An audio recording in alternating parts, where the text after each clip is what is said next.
Okay, what is a complex sentence? Okay, a complex complex sentence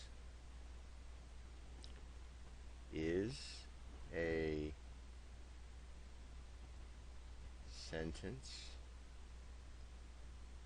with one main clause and one or more subordinate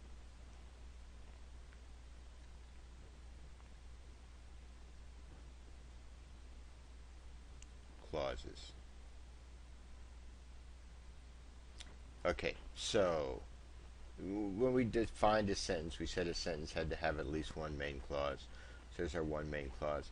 But in this case, instead of having either a simple sentence in which we had no other clauses, or a compound sentence in which we had another main clause, in a complex sentence, we have one or more subordinate clauses. And remember, a main clause is an independent clause that can form a sentence all by its own. A subordinate clause, also called a dependent clause, needs needs a main clause to complete the thought. So let's look at our example, and we've looked at this one a couple times. My friend is giving his sister a graduation party. Okay, that could stand alone as a sentence. So that's our main clause. Okay, main clause.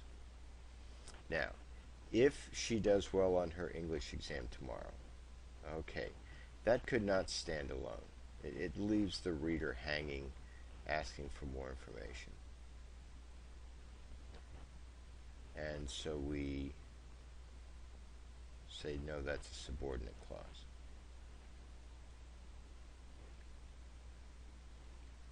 And we said it leaves him or her asking for more information.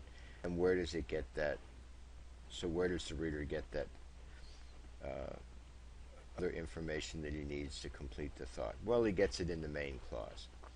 So if she does well on her English exam tomorrow, what's going to happen? My friend is giving his sister a graduation party. Okay, so together they form a complete thought. So the subordinate clause gives a condition, and the main clause completes the thought. Okay, now, so that's a complex sentence. One main clause, and in this case, one subordinate clause. And there is, again, as in compound nouns, there is no limit, but if you have more than three, if you have more than one main and two subordinate clauses, you need to be very careful that you don't confuse the reader. So, but let me show you something we can do to give a little variety here. And let me back out some of these comments. And then we'll play some games here. So what we're going to do is we're going to take the subordinate clause, we're going to grab it, we're going to move it up. Okay? And we're going to put it in first place in the sentence. And then we need to do some housekeeping. And that moving now the way we had it, so I'll do this. This is the normal order. Normal order is the main clause first and the subordinate clause second.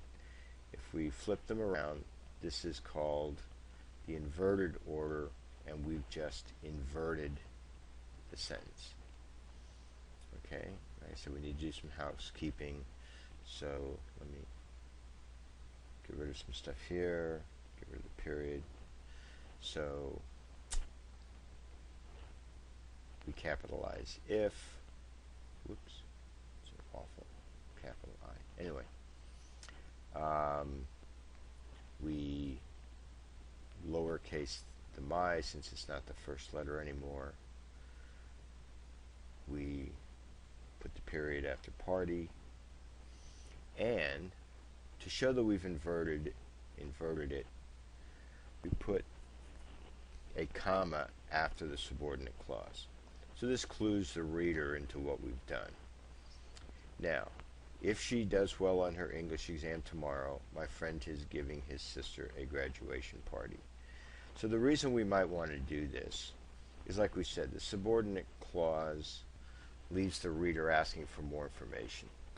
So it's really more efficient for the reader to get the condition first, if she does well on her English exam tomorrow, and then, okay, so what happens if she does well? Then we get the completion. My friend is giving his sister a graduation party. Now notice, we flipped it around. We haven't changed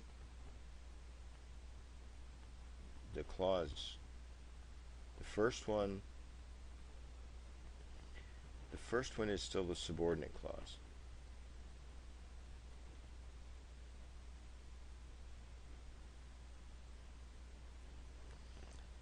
And the second one is still the one that can stand alone. So the second one is the main clause. Okay. They still stay independent or dependent, main or subordinate, regardless of which order you put them in. So, okay, they're not really that complex.